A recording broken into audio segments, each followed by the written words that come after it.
Paano ayusin ang sorry something's not working sa Facebook once na tinitingnan natin ang ating monetization sa ating professional dashboard?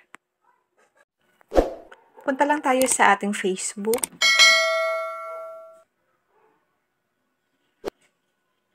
Click 3 lines.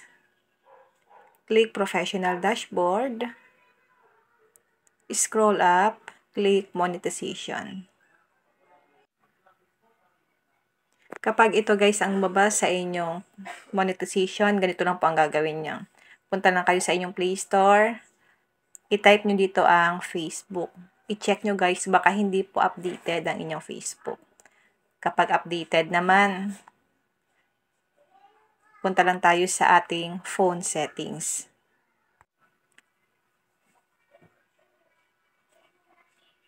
Scroll up natin.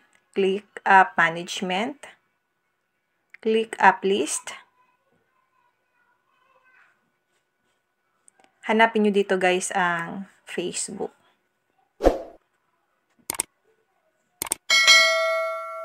Then, click Storage Usage.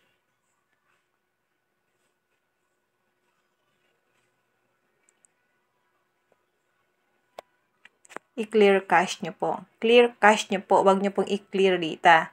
Clear cache lang natin yon. Then, back tayo sa ating Facebook. Click 3 lines. Click Professional Dashboard. Scroll up. Click Monetization. Ayan guys. Ganun lang po kadali kung paano po ba ayusin ang ating sorry, something's not working sa ating Facebook. Kung may natutunan ka sa aking video, huwag mong kalimutan na i-follow ako.